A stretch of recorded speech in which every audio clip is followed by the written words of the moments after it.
ذبیح الله مجاهد وایي چې داعش خراسان ډله بلوچستان او پښتونخوا ته نقل شوې ده.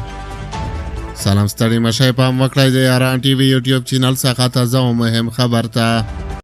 په پایله کې د معلومه شوې چې متاسفانه دغسې کړۍ د ورکرخي خواته بلوچستان کې د مستونګ سیمه کې پټنځای لري. له هغه ځای دا اکمالات سیو دی استول سیو دلته.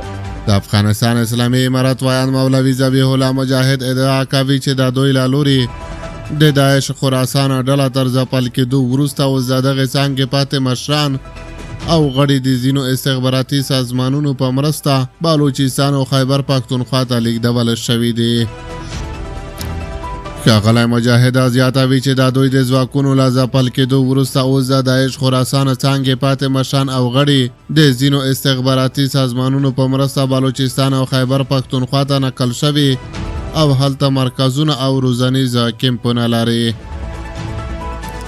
خو نوموړي دا نه دي ویلي چې د کوم هېواد استخبارات ښایي په دغه کار کې ښکیل وي. دا ممکنه لومړی ځل وي چې د افغانستان اسلامي امارت په دا بڼه په پاکستان کې د داعش ډلې مرکزونو په اړه اعلامیه خپروي. د پاکستان د بهرنیو چارو وزارت کې یوې سرچینې BBC پښتو ته ویلي د داعش په اړه د افغان حکومت تازه څرګندونو ته به د دې وزارت ویان ده په خپل اونیز خبري کانفرانس کې غبرګون په ډاګه کړي. خو له دې مخکې پاکستاني چارواکو د افغانستان په اسلامي امارت تورونه لګولي چې له افغانستانه د دوی په خاوره کې بریدونه همغږي کیږي. داسې څه چې د اسلامي امارت له لوري په پرلهپسې ډول رد شوي دي.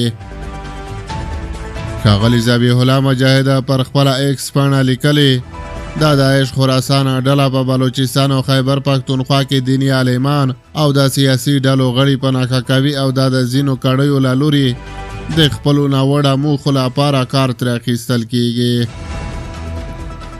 ښاغلی مجاهد زیاتوي چې داعش خراسان ډله له دغو مرکزونو په افغانستان او په نورو هیوادونو کې بریدونه کوي. د افغانستان اسلامي امارت په وینا پاڼه کې راغلي چې زموږ ځواکونو د هغه ګروپ او مهمه غړي نیولي چې د فرامینو او حکمونو د تعقیب او نظارت لوی ریاست په کار کوونکو د روانه 1403 مارچ کال د سنبلې میاشتې په 12مه نیټه برید ترسره کړی و او په کابل کې په یو شمېر نورو بریدونو او په بامیانو ولایت کې په خارجي سیلانیانو پر برید کې هم لاس درلود. دا د ګروپ پر ضد عملیات په کابل او ننګرهار کې سر ته رسېدلي دي. په اعلامیه کې ویل شوي دي چې دا پخوانی لوی څارنوالی پر کارکوونکو بریدګر د بلوچستان په مستونګ کې د داعش خراسان څانګې له روزنیز کیمپ څخه افغانستان ته راغلی و.